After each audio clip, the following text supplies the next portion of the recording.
All right, good evening, everyone. So, this is Tiffany. I did a Facebook post basically saying I'm going to start a series regarding how personal boundaries actually affect your workplace boundaries. So, without further ado, I'm going to go ahead and get started. Just some background, this is information that I've obtained over the years from listening to, I call him my career financial guru, Ken Coleman, especially when it comes to careers. That's his specialty. He is one of the Dave Ramsey Solutions personalities. He's very passionate about helping people to find a career where they love. And to develop into themselves to be the best versions of themselves every day at work.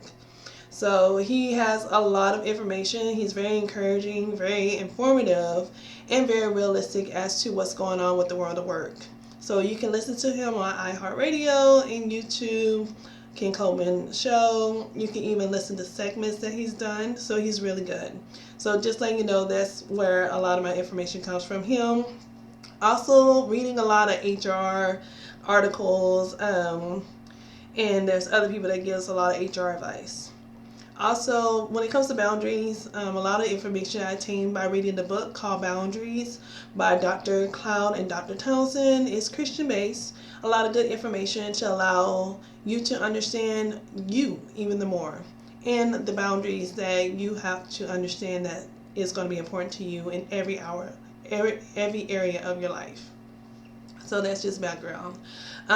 Just a quick definitions of words so that we are all on the same page. What are boundaries? Boundaries are basically what you will and will not accept in your own personal area, within what you deal with, within your own environment. If you look at yourself as an environment, you can have an analogy of a fence. A fence allows resources to go in and come out. So there's an exchange that's going on constantly. So, or some people, they like to use the word energy, like whatever your energy brings, that's what's happening, or their vibe.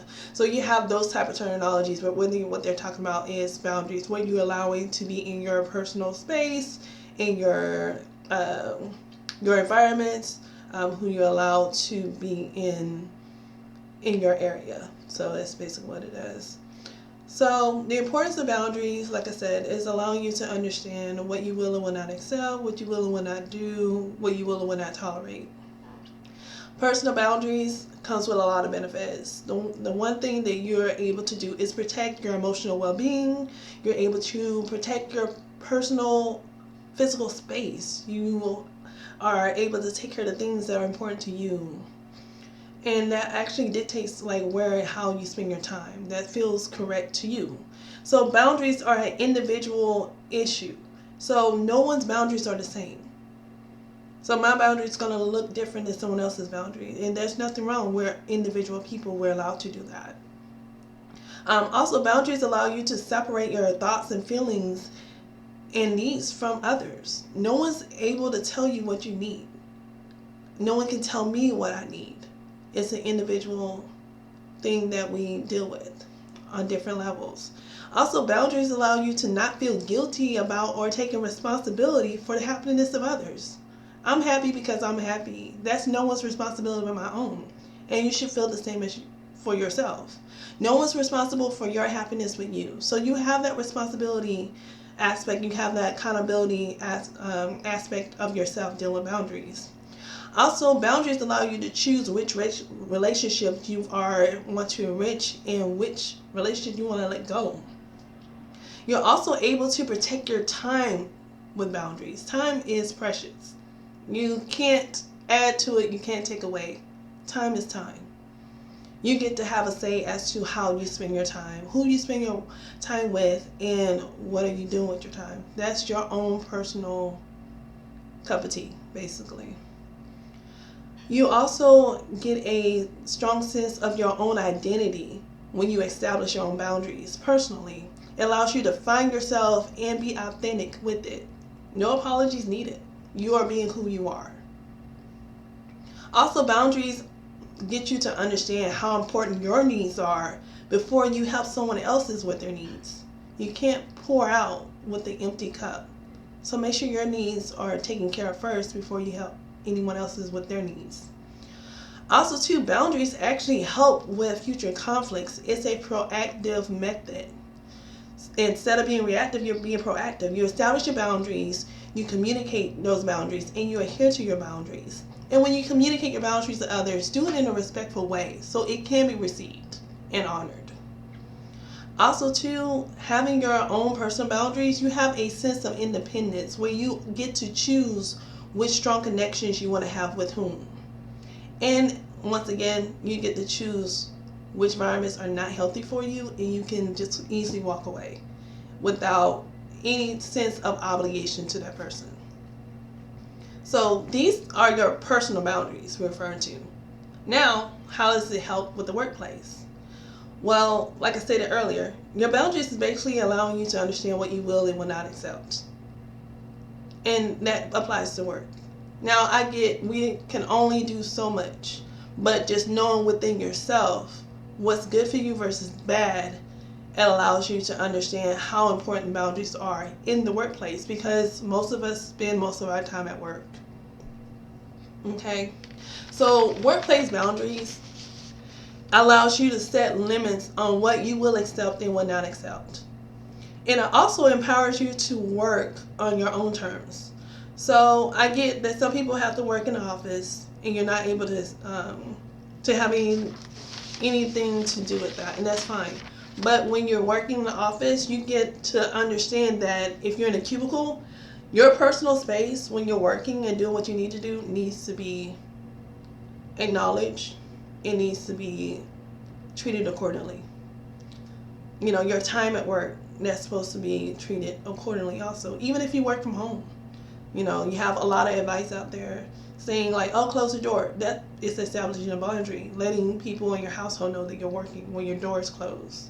Or setting a clock saying, hey, you know, do not disturb for this allotted time. Or even putting your phone on silent while you're working. So just as much as we protect our own personal time, we should be able to protect our time at work too. Okay. And I just have a list of a couple common boundary issues that regarding the workplace that I'm going to end up doing a video about. So the first time issue that's common within the workplace boundary is time management. How are you managing your time at work? And how is your boundaries regarding your time at work being violated? So just something to think about. How you work, meaning what methods do you work? Are you doing a routine, a to-do list? Are you managing, or how do you work? Are you working by emails? Are you having a system going on of how you work, whether it's home or in the office? Some people, they are like literally, they don't want no one talking to them in the office or even when they're working from home until after they drink their coffee. So some people have actually told me, which I respect that. Don't talk to me until after 10 o'clock in the morning. Cool. So more than likely, sometimes we don't have meetings until after that time because they don't drink their coffee.